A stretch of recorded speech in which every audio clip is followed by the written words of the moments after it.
ইলাহা ইল্লাল্লাহ মুহাম্মাদুর রাসূলুল্লাহ লা ইলাহা ইল্লাল্লাহ।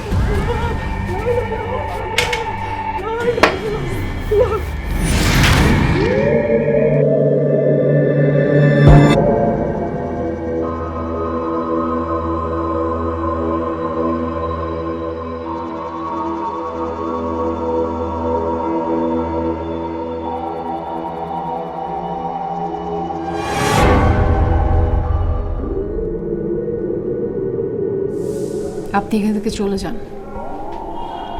এটা আমার ঘর। না, আমি কোথাও যাব না। কি? দেখুন, এটা আমার ঘর।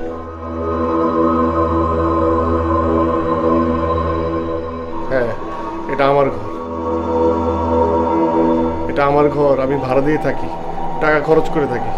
আপনি চাইলে আমাকে মেরে ফেলতে পারেন, আমি মরে যাব। মেরে ফেলেন আমাকে, কিন্তু এই ঘর ছেড়ে আমি কোথাও যাব না। কি বললেন? মেরে ফেললেও আপনি যাবেন না?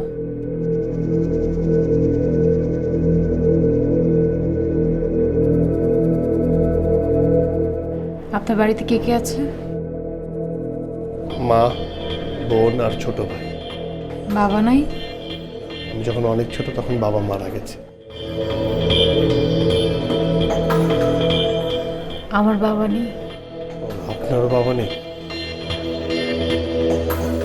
আচ্ছা, একটা প্রশ্ন করি আপনাকে, মানে ভূতেরও কি বাবা থাকে এবং তারা মারা যায়? চুপ। আপনার নাম তো আবির। জি। শুনুন, আপনি এখানে থাকতে পারবেন,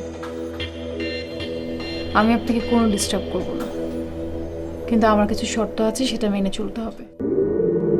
জি, আপনি যা যা শর্ত বলবেন আমি সব শর্ত মানতে রাজি আছি। আপনি আমাকে শর্ত বলুন। ওই কোনার ঘরে যাওয়া যাবে না, কারণ ওখানে আমি থাকি। জি, জ্বালানো যাবে না, আমি জ্বালাবো না।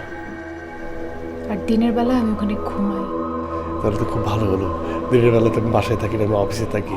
আপনি খুব আরাম করে ঘুমাতে পারবেন। দেখেন, আর সাউন্ড দিয়ে টিভি দেখা যাবে না, সাউন্ডে আমার মাথা ধরে। জি, আমি মিউট করে টিভি দেখবো দেখতে হলে। একটা প্রশ্ন করি, জি। মানে ভূতদের কি মাথা ব্যথার ওষুধ খেতে হয় না? মানে আপনাদের ওখানে কি ওষুধ নেই? চুপ। আর ঘরে কোনো গেস্ট আনা যাবে না। জি, আসবে না। যদি আমার মা আসে? সেটা অ্যাকসেপ্টেবল। তাহলে আজ থেকে আমরা শান্তিপূর্ণভাবে একই বাসায় অবস্থান করব। আমার কোনো আপত্তি নেই।